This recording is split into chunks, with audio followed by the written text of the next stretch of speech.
오늘 우리에게 허락하신 하나님의 말씀 보도록 하겠습니다. 아모스서 9장 11절에서 15절입니다.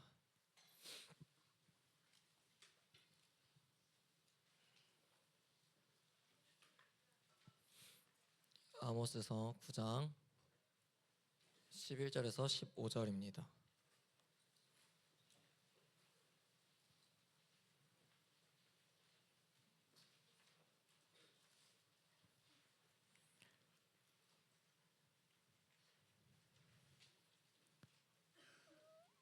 오케이.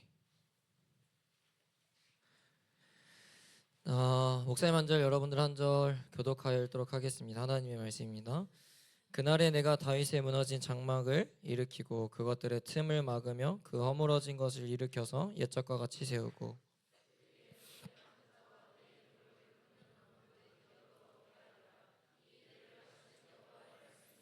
여호와의 말씀이니라. 보라, 날이 이를지라 그때 파종하는 자가 곡식 출수하는 자의 뒤를 이으며 포도를 밟는 자가 씨 뿌리는 자의 뒤를 이으며 산들은 단 포도주를 흘리며 작은 산들은 녹으리라.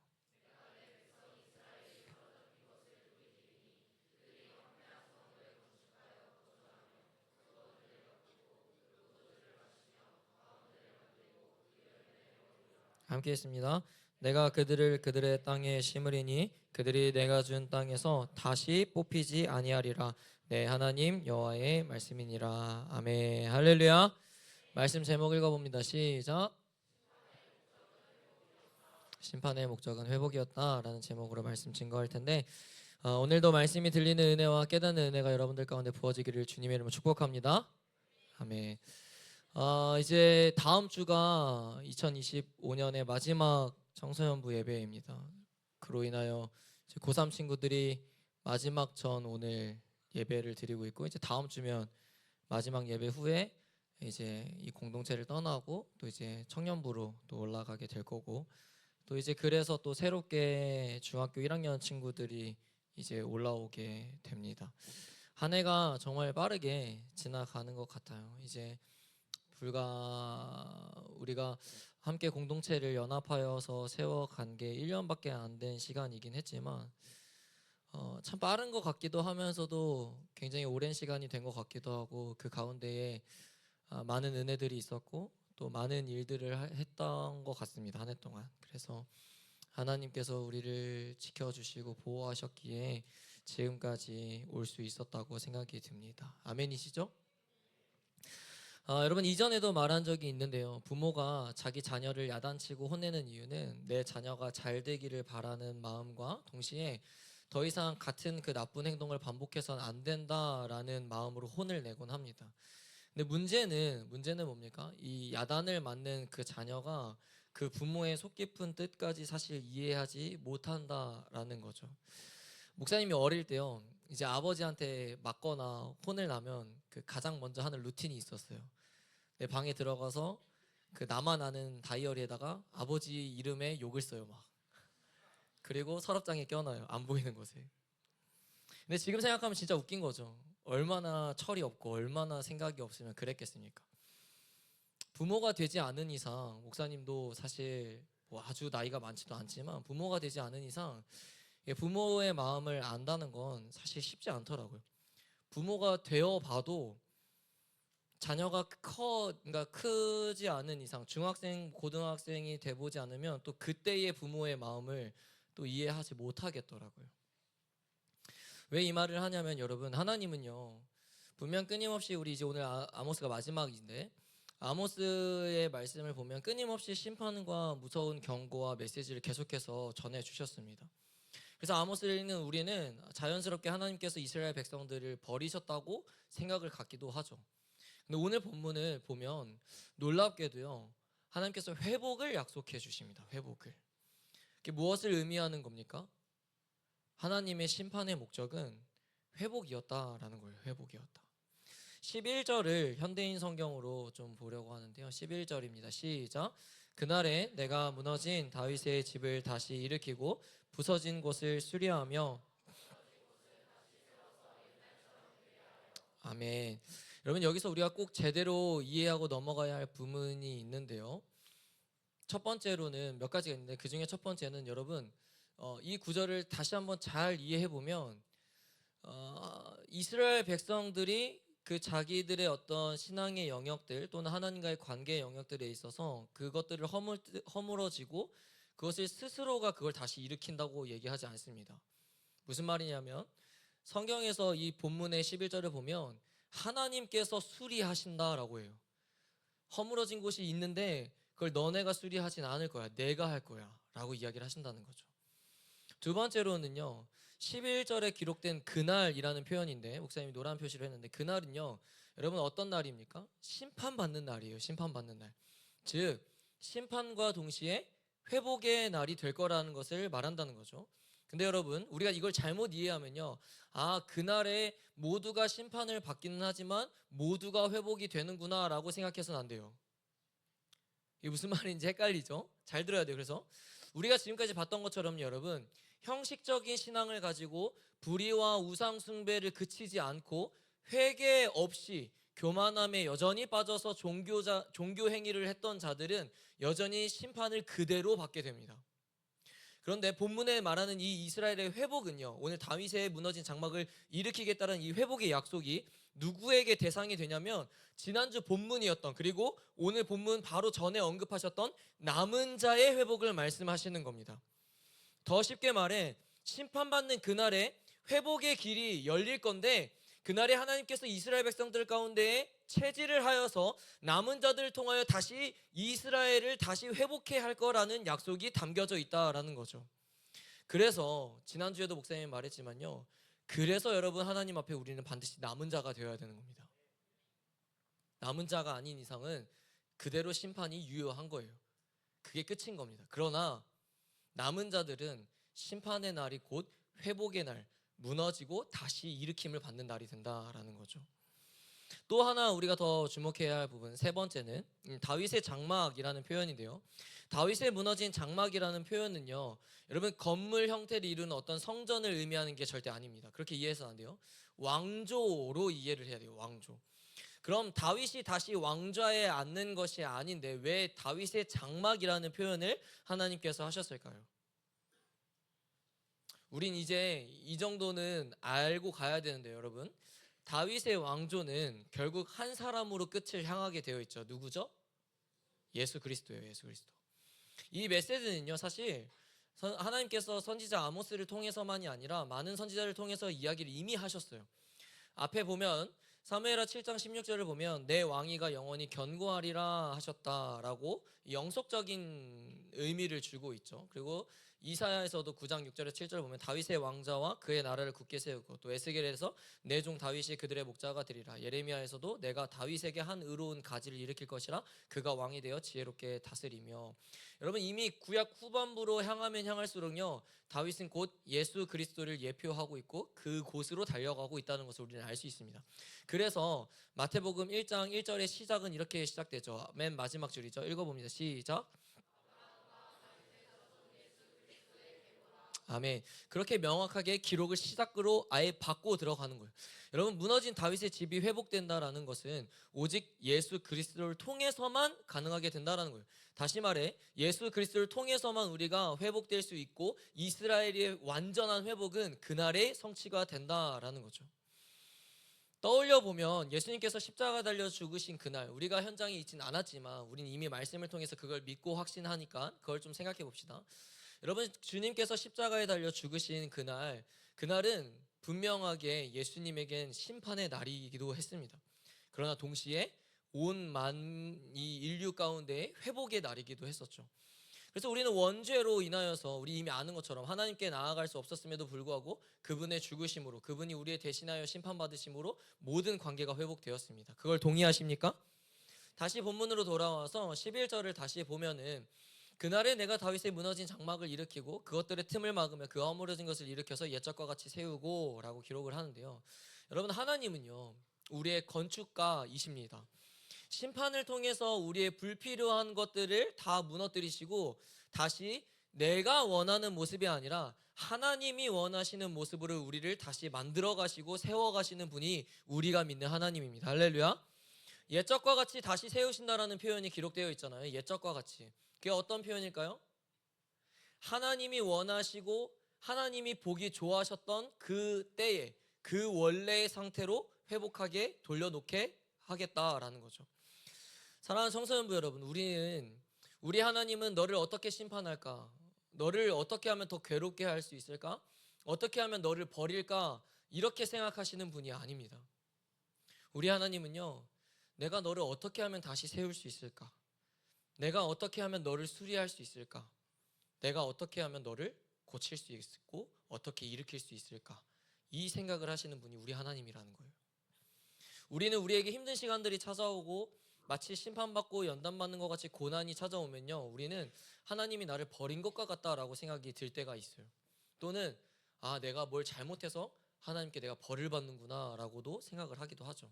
근데 여러분, 분명한 건요, 그 시간들을 통해서 하나님이 나를 다시 회복해 하시려 한다라는 겁니다. 아멘이세요? 그 시간을 통해서 하나님께서 나를 다시 살리시려고 하신다라는 거예요. 아모스의 시작은 분명히 심판이었는데 오늘의 마지막을 보면 그 끝은 놀랍게도 회복의 말씀으로 끝이 난다라는 거예요. 여러분, 우리가 여기서 오늘 우리에게 주시는 영적인 메시지를 기억해야 되는데, 그 중에 첫째는 회복에는 고통이 따른다라는 겁니다. 하나님의 심판은 여러분 회복으로 가는 과정이라고 우린 이해해야 돼요. 우리도 때때로 하나님 앞에 무너진 영역들이 회복되기를 원합니다. 그렇지 않습니까? 우리가 올해 주제가 그런 거였잖아요. Rebuild, Rebuild. 무너진 어떤 하나님과의 관계가 회복되기를 원하고, 무너진 내 믿음이 회복되기를 원하고, 또 누군가는 무너진 공동체의 회복이 되기를 원하고. 그런데 정작 여러분, 우리는 뭘 피합니까? 회복의 과정은 피하고 싶어요. 회복의 과정은. 예를 들면 이런 거죠. 하나님과의 무너진 관계를 회복하고 싶어. 근데 기도 말씀은 안 하고 싶어. 친구들 간의 관계에 있어서도 그 관계가 회복되고 싶고 그 공동체에 내가 더 녹아들고 싶어. 근데 어울리긴 싫어. 잘 안 맞거든, 쟤네랑. 여러분, 대개 사람들이 잘못 이해하고 있는 게 있는데요, 회복이 되는 과정이 굉장히 편안하고 좋을 거라고만 우리는 생각합니다. 하나님의 말씀인 성경을 보면요, 회복에는 늘 고통이 따르게 되어 있습니다. 히브리서 12장 11절입니다. 시작.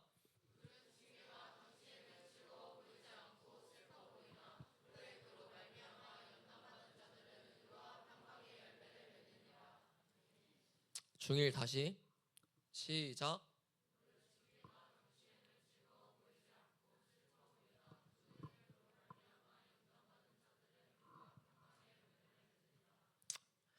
여러분, 징계는 고통을 말하거든요. 징계는. 근데 고통을 당하는 것이 당연히 즐거울 수가 없습니다. 괴롭고 힘들고 슬픈 일인 거죠. 근데 성경은 분명하게 말하는 게 뭡니까?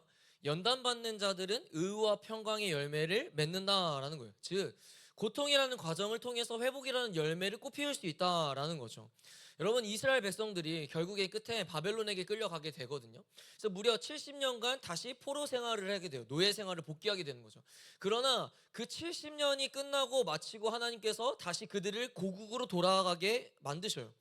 70년이라는 고통의 시간을 통과해서 회복이라는 것이 그들에게 찾아왔다라는 거예요.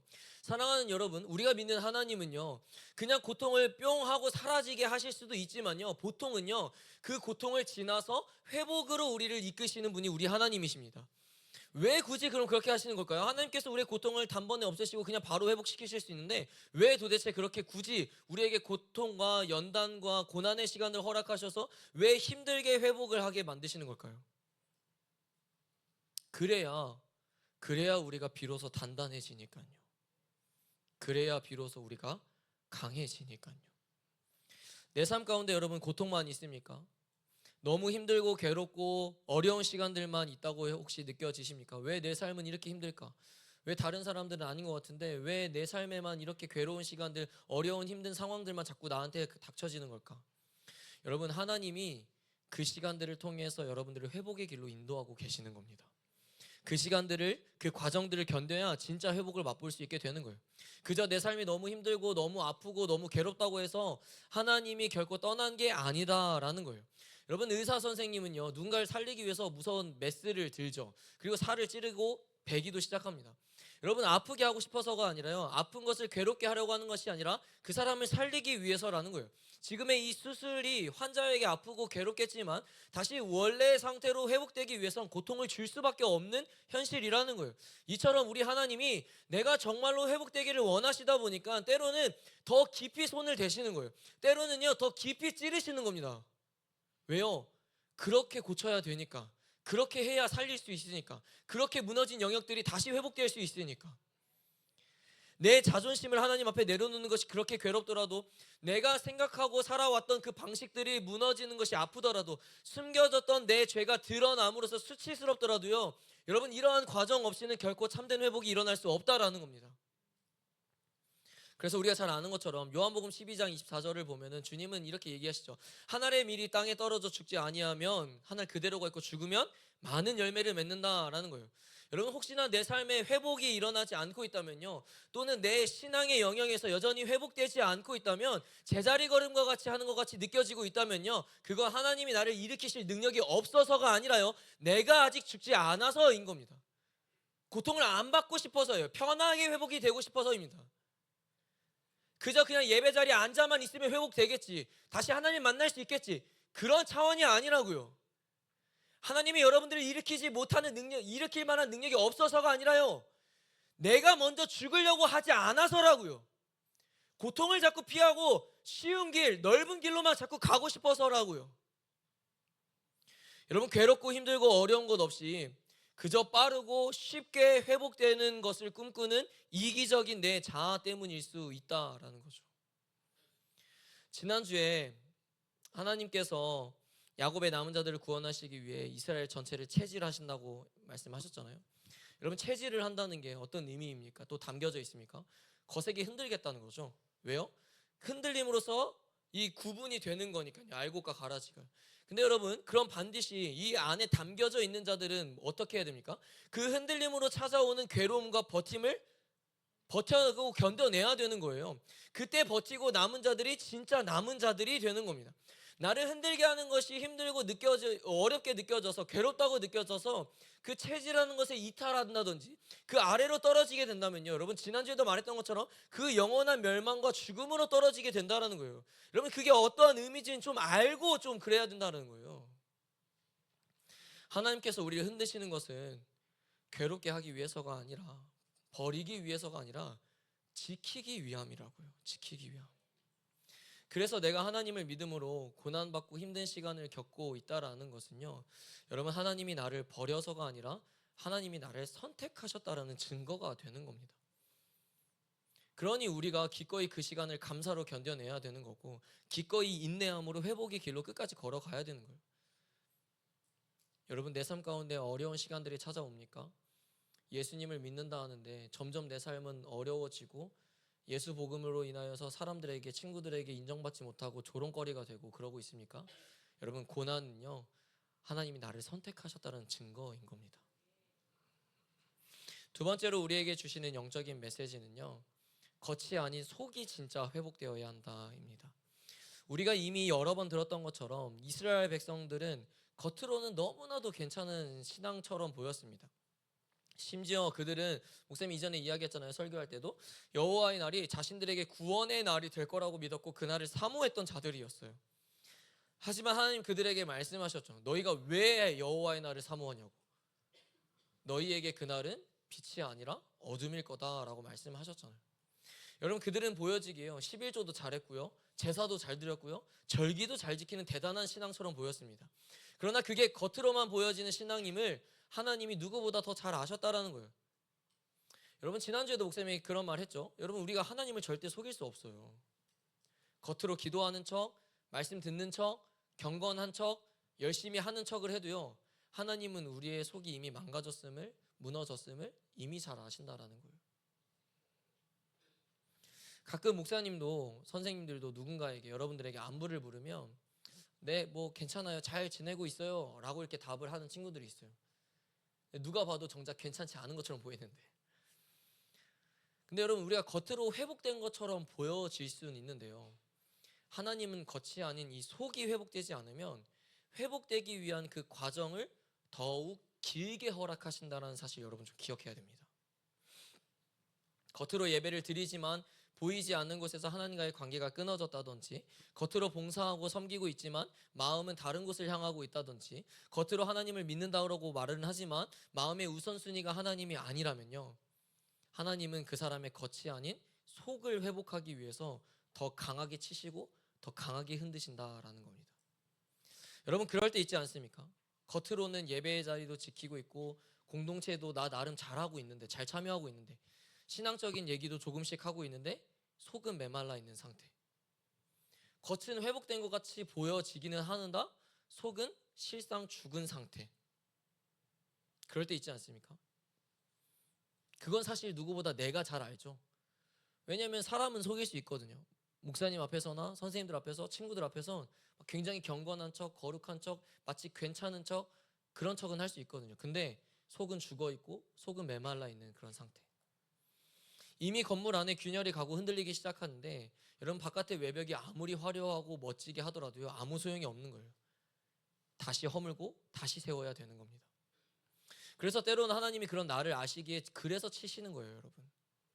하나님께서 우리를 흔드시고 고통의 시간을 허락하시는 것도요, 이대로 가다가는 내가 얼마 가지 못해서 무너질 거라는 것을 잘 아시기에 그냥 하나님께서 더 안전한 방법으로 와장창 무너뜨리시는 겁니다. 그리고 본인 스스로가 다시 내가 세우겠다라고 이야기를 하시는 거죠. 내 힘이 아닌 하나님의 능력으로. 마태복음 23장 27절입니다. 읽어봅니다. 시작.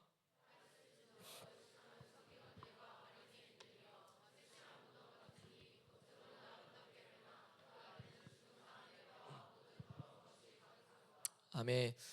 이 바리새인들과 서기관들은 겉으로만 깨끗하고 겉으로만 거룩해 보이는 자들이었습니다. 이전에도 이 구절 가지고도 잠깐 언급을 했었는데, 여러분, 그들 안에는 온갖 탐욕과 교만으로 가득 찼고 사람들에게 보여지기 위한 신앙으로 하나님 앞에 바로 서 있지 않았죠. 그러니 예수님이 그들을 표현하실 때 겉만 아름답게 꾸미고 속은 시체 썩은 내와 같은 회칠한 무덤과 같다라고 이야기를 하는 거예요. 사랑하는 여러분, 회복은요, 마음의 중심부터 시작이 되어야 되는 겁니다. 보여지는 것에 집중하는 것이 아니라 겉으로 포장을 아무리 화려하게 하더라도 마음의 중심이 하나님께로 향해 있지 않다면, 마음의 중심부터 영적인 회복이 일어나지 않는다면 이미 균열에 가서 언제 무너질지 모르는 불안한 건물 속에서 사는 자들과 같다라는 거예요.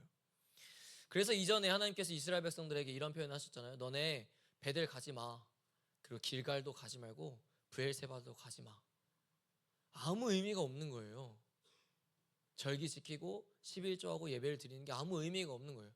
어차피 너네 내면이 변하지 않고 내면의 회복이 일어나지 않을 건데 그러한 것들이 아무것도 나한테 중요하지 않아 라고 이야기를 하시는 거죠.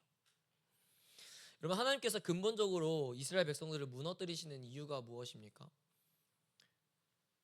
겉이 문제가 아니라 속이 문제이기 때문이죠. 속에 있는 기둥을 다시 세워야 하는데 그 기둥에 초점을 두지 않고 자꾸 외벽을 아름답게 꾸미려고 하고 있는 거예요. 외벽을 자꾸 겉으로 치장하고 있는 겁니다. 그러니까 답답하는 거예요. 그러니까 하나님께서 그 전체를 무너뜨려서 다시 시작하는 수밖에 없다라는 거죠. 여러분, 이제 아모스를 맞춰왔을 때 이제 왜 하나님께서 이스라엘 백성들을 치시는지 이해가 되십니까? 그리고 동시에 왜 하나님께서 내 삶 가운데 자꾸 고난과 연단의 시간을 내가 그렇게 힘들고 괴로워하는데 그대로 두시는지 이제 이해가 되십니까? 내면이 바뀌지 않는 이상은요, 그 고통의 연단의 시간이 계속 길어지는 거예요.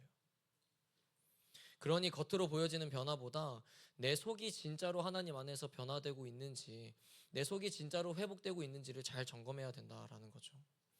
여러분, 우리 절대 속으면 안 돼요. 자꾸 우리 막 겉으로 뭔가를 포장하고 이렇게 공과할 때도 보면은 그런 얘기를 종종 목사님 듣거든요. 되게 모범적인 답변을 자꾸 꺼내는, 그냥 누구나 정석적인 대답을 자꾸 하려고 하는 그런 모습들. 그래서 공과 시간에 뭔가 사람들에게, 선생님에게, 친구들에게 뭔가 그럴싸한 것처럼 자꾸 포장하는, 뿐만 아니라 예배 드릴 때도 그렇고 공동체 안에서도 그래요. 뭔가 겉으로 보여지는 것만 여러분 자꾸 치장하지 마십시오. 우리가 더 집중해야 되는 건 내 내면이 어떠한가를 좀 집중해서 봐야 되는 거예요. 내가 과연 하나님과의 관계를 올바르게 서 있는가? 내가 정말 하나님 앞에 부끄럽지 않게 정말 그렇게 하나님 앞에 서 가고 있는가? 그런 부분들이. 하나님은 겉이 아닌 우리의 속을 변화시키기 위해, 우리의 속을 회복시키기 위해 어쩔 수 없이 심판과 같은, 징벌과 같은 고난의 시간을 우리에게 주신다라는 겁니다. 말씀을 정리합니다. 하나님께서 이스라엘 백성들을 심판하시는 목적은 결국 회복이었습니다. 그들을 회복시키기 위해서는 심판하실 수밖에 없었던 거죠.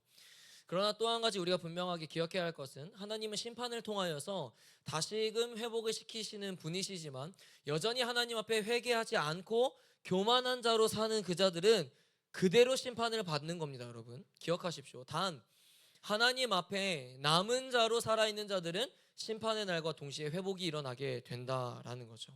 오늘 말씀을 통해서 주께서 주시는 메시지가 크게 두 가지가 있었는데, 첫째는 회복에는 고통이 따른다였습니다. 여러분 대가 없이 얻어지는 것은 없는 것처럼 고통 없이 회복되는 길로 갈 수 없습니다. 사랑하는 여러분, 고통이라는 과정이 있어야요 회복이라는 열매가 아름답게 내 삶 가운데 맺어질 수 있게 되는 것입니다. 때로는 하나님께서 나를 회복하기 위해 더 깊이 더 강하게 손을 대실 때가 있어요. 여러분 그때 우리 이제 알아야 되는 겁니다. 하나님이 나를 버려서가 아니라, 하나님 나를 조금 더 힘들게 하기 위해서가 아니라 하나님께서 나를 더 강하게 키우시려고, 하나님께서 나를 선택하셨구나라는 그 증거로 우린 여겨야 된다라는 겁니다. 아멘이세요? 두 번째로는 겉이 아닌 속이 진짜 회복되어야 하는 겁니다. 여러분 아무리 겉으로 경건한 모습을 보이다 하더라도, 아무리 겉으로 열심을 다한다 할지라도요 내 속이 죽어있거나 내 속이 변하지 않으면 회복이 아닌 겁니다. 하나님은 우리의 겉이 아닌 속을 회복시키시는 분이시며 우리의 겉이 아니라 내 안의 중심을 누구보다 중요하게 생각하시는 분이십니다. 그래서 우리는 내 안에 균열이 가고 무너뜨리고 다시금 하나님 앞에 회복해야 할 영역이 무엇인지를 여러분 점검해야 됩니다. 여러분 혹시나 하나님과의 관계에 균열이 가진 않았습니까?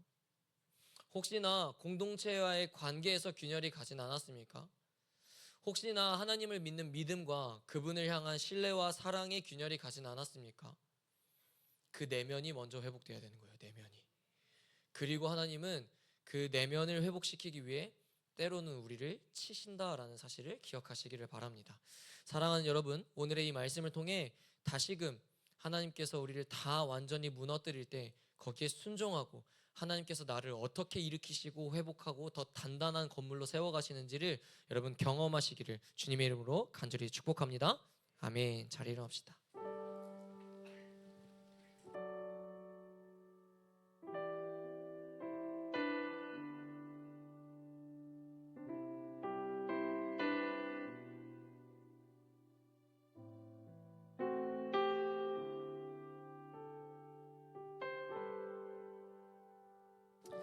사랑하는 여러분, 아모스가 이제 마쳤는데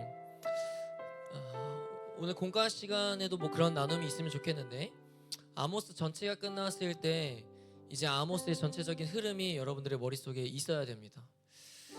한편으로는 마지막에 이 회복의 말씀 그렇게 앞에서 막 무섭게 이야기하시면서, 지난주만 봐도 너네가 뭐 산에 숨어도 바다 밑으로 꺼져도 원수의 손에 잡혀도 내가 한 놈도 남기지 않고 다 치시겠다라고 무섭게 얘기하셨는데, 오늘을 보면 이제 회복을 다시 말씀하신단 말이죠. 이게 하나님께서 왜 이렇게 변덕스러워? 뭐 이랬다 저랬다 해 라고 생각할 수 있는데요, 여러분 이걸 통해서 우리는 알 수 있는 게 뭐냐면, 하나님께서 진짜로 자신의 백성들을 사랑하시는구나, 끝까지 그 끈을 놓지 않으시려고 하는구나. 이 아모스를 마무리하면서 목사님이 혼자 의자에 걸터 앉으면서 이렇게 묵상을 해봤거든요. 물론 감히이기도 하지만 내가 하나님이라면 마지막에 이 회복의 언약을 줄 수 있을까? 내가 이들에게, 이들이 그 오랜 시간 하나님 앞에 했던 행동들, 언행들, 그런 마음을 이미 아시는데 그럼에도 불구하고 회복하게 하겠다라는 말 할 수 있을까?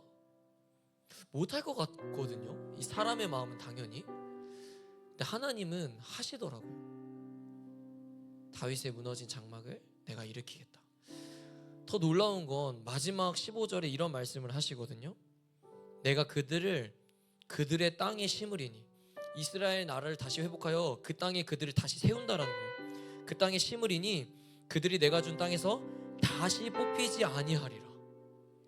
놀랍지 않습니까? 저는 이 말씀을 보면서 와, 진짜 도대체 하나님의 그 오래 참음, 그분의 인내함, 그분의 긍휼은 당연한 거기도 하지만 진짜 인간이 감히 잴 수가 없구나. 마지막 말씀이 다시는 너네 뽑히지 아니할 거야. 이 말씀이 어떻게 될 수 있을까? 참 그렇게 이해가 안 됐어요. 근데 뭐 결론으로 목사님 안에 남았던 마음은, 그치, 사랑의 하나님이시지. 자신의 백성들을 사랑하니까 이 땅 가운데 예수 그리스도라는 자신의 아들을 주셨지. 그분의 사랑을 우리가 어찌 다 이해할 수 있겠습니까? 우리는 그분의 사랑에 아멘으로, 순종으로 엎드리는 것만이 할 수 있는 게 유일한 것 같습니다. 사랑하는 여러분, 주님을 더욱더 사랑하기를 축복합니다. 주님의 마음을 누구보다 더 많이 누려서 아버지의 마음을 가지고 이 땅 가운데 살아가는 여러분들이 되기를 축복합니다. 시간 함께 찬양하며 나아갑시다.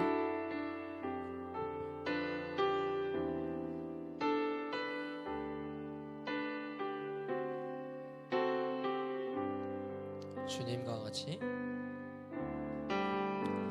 주님과 같이 내 마음 만지는 분은 없네. 오랜 세월 찾아 난 알았네. 내게 주밖에. 우리 한 번 더 고백합시다. 주님과 같이, 주님과 같이 내 마음 만지는 분은 없네. 오랜 세월 찾아 난 알았네. 내게 주밖에 없네.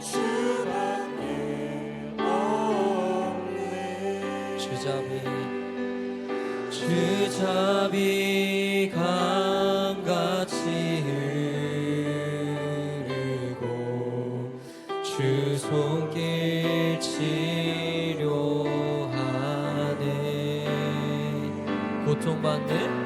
고통받는 자녀 부르시니 주밖에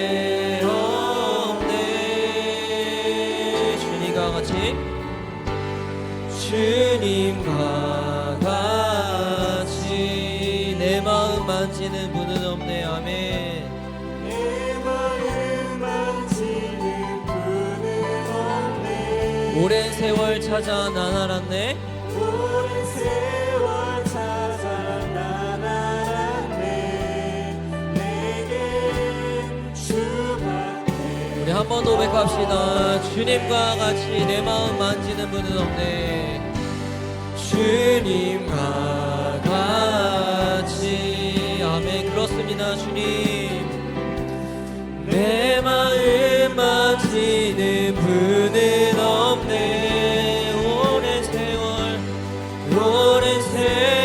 찾아 난 알았네. 주님, 내게 주밖에 없습니다. 우리 믿음으로 고백합시다. 주잡이 강같이 흐르고 주 손길 치료하네. 고통받는 자녀 부르시니 주밖에 없네. 우리 한 번 더. 주잡이 강같이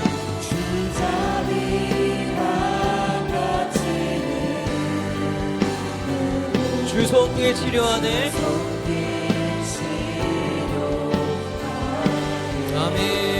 고통받는 자녀 부르시니 주밖에 없네. 아멘. 주님과 같이, 주님과 같이 내 마음 만지는 분, 내 마음 만지는 분은 없네. 오랜 세월 찾아가네. 내게 주밖에 없네. 주 사랑이 내 생명보다, 주 사랑이 내 생명보다 귀하고 주 사랑이 파도보다 더 강해요. 세월이 가고 꽃이 시들어도 주 사랑 영원해. 주님 사랑, 주 사랑이 내 생명보다. 여러분들의 고백을 올려드리십시오. 여러분들의 속에 있는 것들로 진실된 고백을 올려드리십시오. 세월이 가고 꽃이 시들어도 주 사랑 영원해.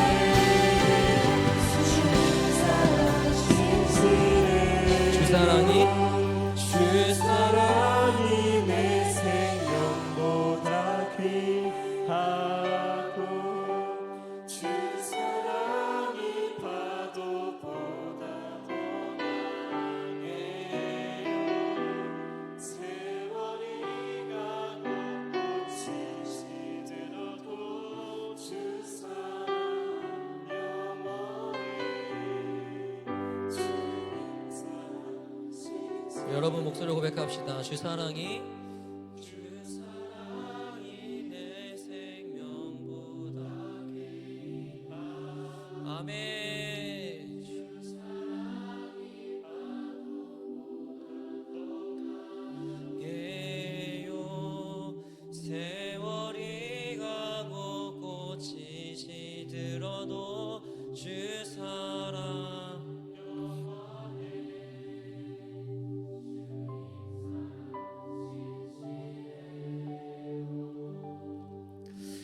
이 시간 말씀을 기억하며 기도하며 나아갔으면 좋겠습니다. 여러분 걱정하지 마십시오. 두려워하지 마십시오. 무너진 영역들이 있습니까? 오늘 주님께서 분명히 말씀하셨습니다. 내가 수리할 거고 내가 세울 거다라고요. 첫째로 우리에게 주신 메시지는 회복에는 고통이 따른다 였습니다. 사랑하는 여러분, 회복의 과정에는요 반드시 고통이 있다는 사실을 기억하십시오. 그래서 그 과정을 견디고 버텨야 회복이라는 아름다운 열매가 여러분들의 삶 가운데 꽃피우게 되는 것입니다. 이 시간 기도할 때 주님께서 주시는 고난의 시간, 주님이 허락하시는 고통의 시간을 버티고 견뎌내서요 회복이라는 열매를 보게 하여 주시옵소서.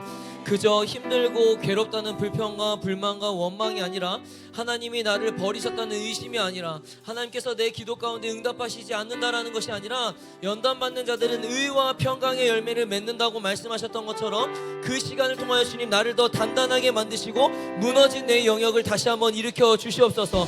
더하여 주님 내 안에 무너뜨려야 할 영역들이 있다면 무너뜨려 주시옵소서.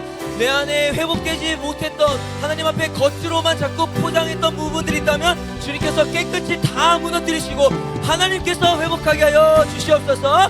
우리의 시간 주여 삼창하고 말씀을 기억하며 기도합니다.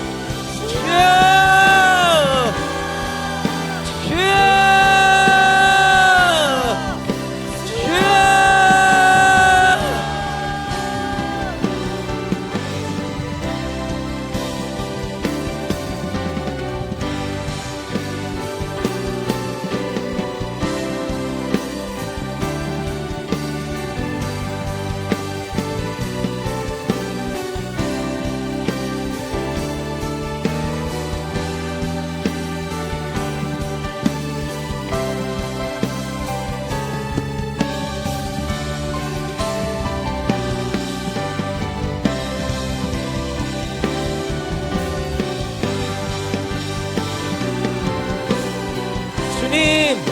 제게 연단의 시간을 주십시오.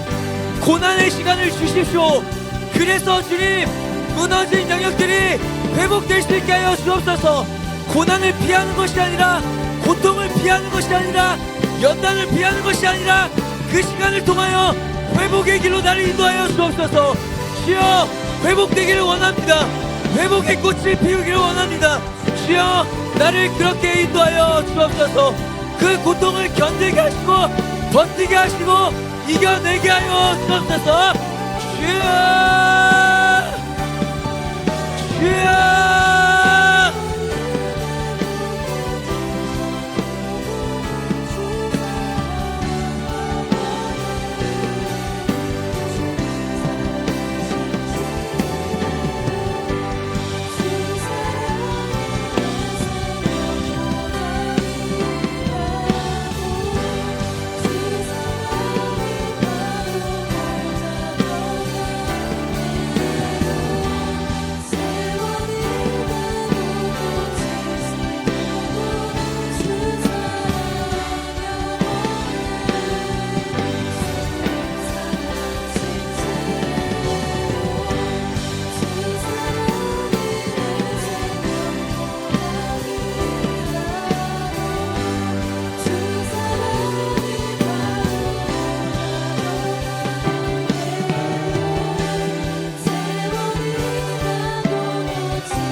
나에게 연단의 시간을 부어주십시오. 내 삶 가운데 고난의 시간을 부어주십시오. 그것이 내가 하나님의 자녀라는 증거가 되기에 주님 두려워하지 않게 하시고 그 시간을 견디고 싸우게 하여 주십시오. 주여, 주여, 주여, 주여, 주여.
입을 여시고 주님 앞에 계속해서 토해내십시오. 뱉어내십시오. 주님, 회복의 길로 나를 인도하여 주십시오. 연단의 길로 나를 인도하여 주십시오. 그 시간 가운데 싸우고 버틸 수 있는 아버지의 능력을 나에게 덧입혀 주십시오.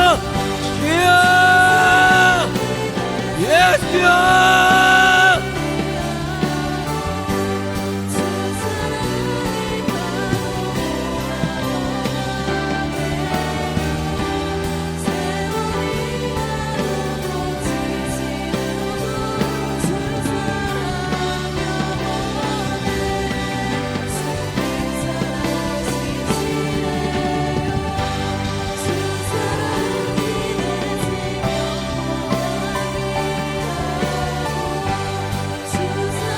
주님, 하나님 아버지의 그 놀라운 사랑을 깨닫게 하시어 아버지의 사랑에 합당한 모습을, 합당한 삶을 살아내게 하여 주십시오.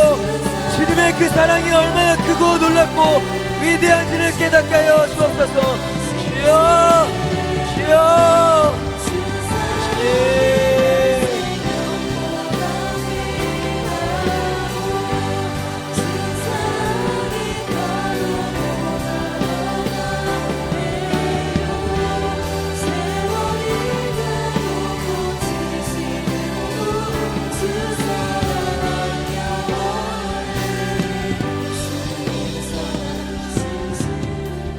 두 번째로 우리에게 주셨던 말씀은 겉이 아닌 속이 진짜 회복되어야 한다는 겁니다.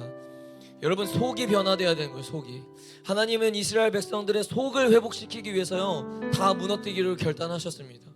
그분께서 바라시는 게 뭐였냐면요, 겉의 회복이 아니에요. 겉의 변화가 아니라고요. 속이 변화돼야 되고 속이 회복돼야 되는 거예요. 그게 안 되니까 하나님께서 다 무너뜨리기로 결단하신 거죠. 여러분, 우리는 과연 저와 여러분들은 겉으로만 신앙생활을 하고 있지 않은지 점검해 봅시다. 겉으로만 경건해 보이는 척, 겉으로만 괜찮은 사람인 척, 겉으로만 믿음이 있는 척, 겉으로만 열심히 하는 척. 여러분, 진짜 속이 가득 차야 한다는 겁니다. 진짜 내 안이 예수로 채워져 있어야 되는 겁니다. 이 시간 기도할 때 주님, 겉으로 보여지는 신앙이 아니라 내 안에 있는 것들을 먼저 회복되어 겉으로 보여지는 신앙들이 진짜 신앙으로 변화시켜 주시옵소서. 겉만 화려하고 속은 죽어있는 상태가 아니라 그저 겉으로만 회복된 척을 하는 게 아니라 진짜 내 안에 내면적인 회복이 먼저 일어나게 하여 주시옵소서. 그래서 주님 앞에 보여지는 모든 열심과 행동과 그런 모든 행위들이 진심이 되게 하여 주시옵소서. 진실된 모습들이 되게 하여 주옵소서. 겉이 아닌 내 속을 변화시켜달라고 다시 한번 주여 기도합니다. 주여, 주여.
내 안에 변화가 먼저 일어나게 하여 주십시오. 내 속이 먼저 회복되게 하여 주십시오. 주님, 하나님의 성전이나 일컨대 받는 내 안에 거룩이 먼저 세워지게 하시고 내 안이 먼저 정결해지고 내 안이 먼저 깨끗해지게 하여 주옵소서. 주여, 주여, 주여, 주님.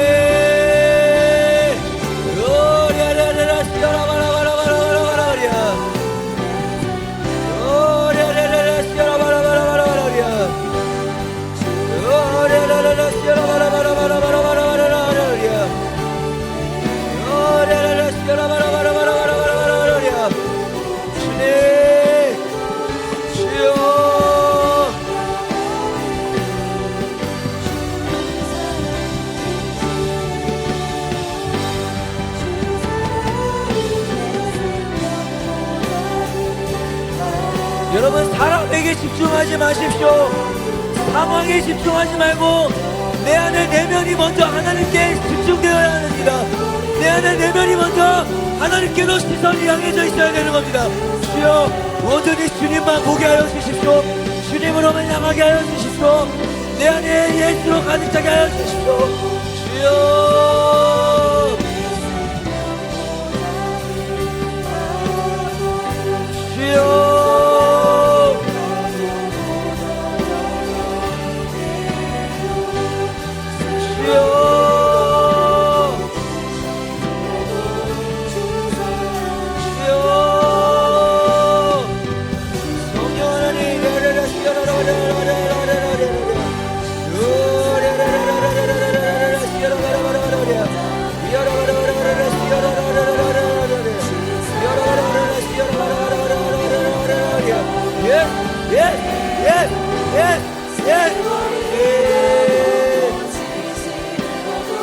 아버지, 내 안에 죽어있는 것들을 먼저 변화시켜 주십시오.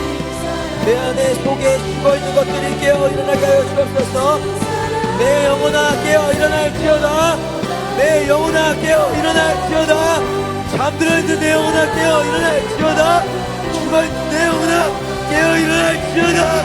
주여, 주여.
말씀을 묵상하면서 동시에 선생님 어떤 생각을 또 갖게 됐냐면, 무너지지 않는 게 가장 중요하긴 하겠다라는 생각이 들더라고요. 사실 아예 무너질 일이 없으면 우리가 이런 어떤 고통과 연단의 시간이 굳이 우리에게 찾아오지 않아도 되거든요. 근데 여러분, 물론 무너지지 않을 수가 없죠. 우린 인간이기에요. 근데요, 성경이 반복적으로 얘기해 주는 게 있긴 하더라고요. 그게 뭐냐면 네 안에 예수 그리스도를 중심으로 두라라는 거였습니다. 여러분, 이 시간 마지막으로 기도할 때 우리 이렇게 좀 기도했으면 좋겠는데요. 하나님, 내 안에 예수 그리스도로 가득 채워져 있게 하여 주시옵소서. 성령으로 가득 채워 있게 하여 주시옵소서. 그래서 주님, 너무 쉽게 무너지지 않게 하여 주시옵시고, 아버지, 너무 쉽게 변질된 성전이 되지 않게 하여 주시옵소서. 하나님의 거룩한 성전으로 부름받은 내가 정말 내 안에 예수로 가득 채워져서 하나님 앞에 거룩한 성전의 삶을 올려드릴 수 있게 하여 주시옵소서. 이 시간 마지막으로 내 안에 예수로 채워지게 해달라고 주여 한번 더 기도합니다. 주여, 오 주님,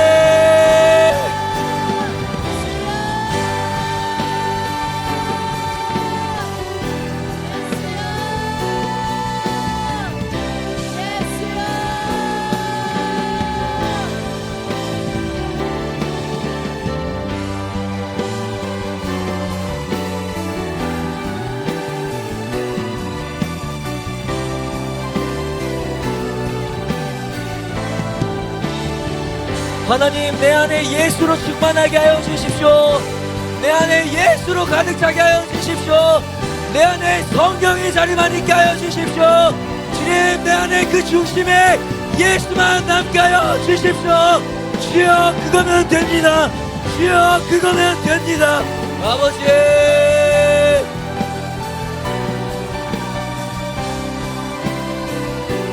아버지, 아버지, 주여,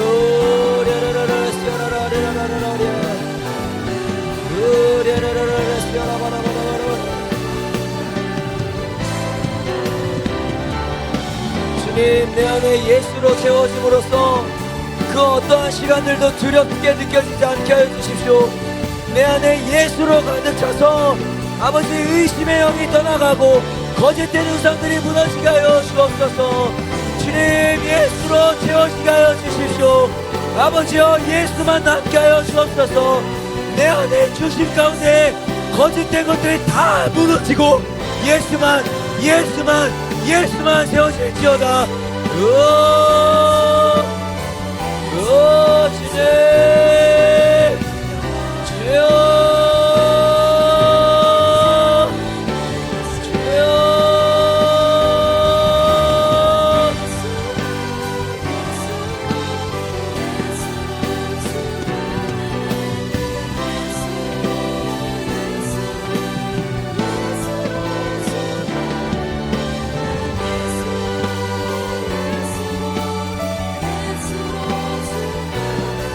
끝까지 정신 차리고 기도하십시오. 일어서서 기도하든지 무릎을 꿇든지 부르짖으며 마지막까지 기도하십시오. 겉이 아닌 속이 변화되어야 됩니다. 내 안에 예수가 충만함으로 속이 변화되길 주니 아버지 간구합니다. 주여, 주여.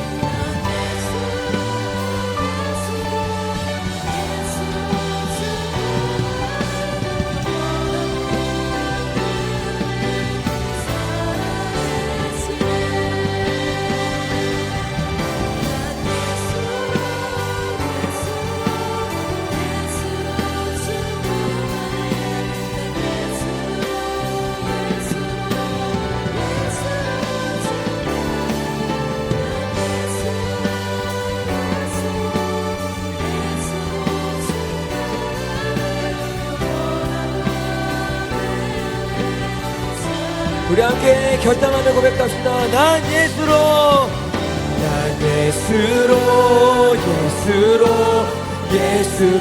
여러분, 믿음으로 선포하는 겁니다. 내 영혼에게 믿음으로 선포하십시오. 선포. 난 예수로 충만하네. 영원한 왕의 주님이 살아계십니다. 다시 한번, 난 예수로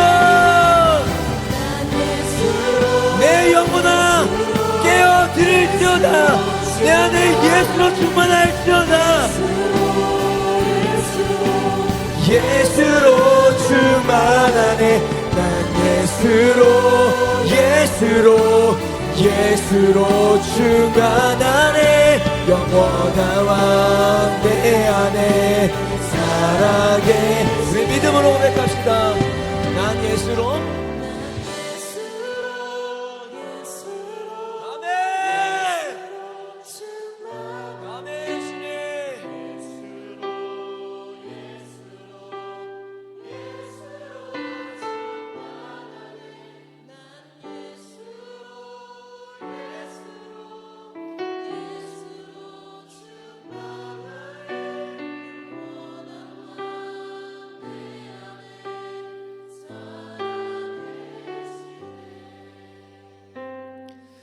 사랑과 은혜가 풍성하신 하나님, 아모스서를 모두 끝내는 이 시점에 하나님께서 얼마나 백성들을 사랑하시는지, 그리고 얼마나 그들에게 은혜를 많이 베풀어 주셨는지를 주님 다시금 보게 됩니다. 근데요 주님, 이 사랑이요, 이 은혜가요 결국 우리에게도 부어졌더라고요. 이 땅 가운데 주님의 아들 예수 그리스도를 보내주시면서 아버지의 사랑이 얼마나 크신지를 우리에게 증거하셨고, 그 예수 그리스도를 통하여서 우리가 어떤 은혜를 입었는지를 주님 이제는 우리가 조금이나마 압니다. 하나님, 우리는 영원한 죽음이라는 심판이 예정되어 죽음만을 기다리는 불쌍한 죄인이었음에도 불구하고 아버지께서 우리를 하나님의 자녀로 회복되게 하시고 감히 하나님 앞에 나아가 엎드릴 수 있도록 회복해 주심에 감사드립니다. 그리스도께서 인간의 회복을 이루기 위해 심판이라는 고통을 겪었던 것처럼 주님, 우리 또한 고통의 시간을 통해 회복으로 걸어갈 수 있도록 주님 인도하여 주옵소서. 고난과 연단 없이 그저 편한 회복을 꿈꾸는 자가 아니라 고난과 연단을 통해 회복이라는 열매를 내 삶 가운데 주님 맺게 하여 주옵소서. 더하여 우리의 겉이 아닌 속이 변화되게 하여 주시고, 겉으로만 경건한 척, 겉으로만 믿는 척, 겉으로만 예배하는 척, 겉으로만 열심인 척, 그런 형식적인 회복이 아니라 주님 진짜로 내 안에 예수 그리스도를 충만하게 채워짐으로써 내면적인 회복이 좀 일어나게 하여 주십시오.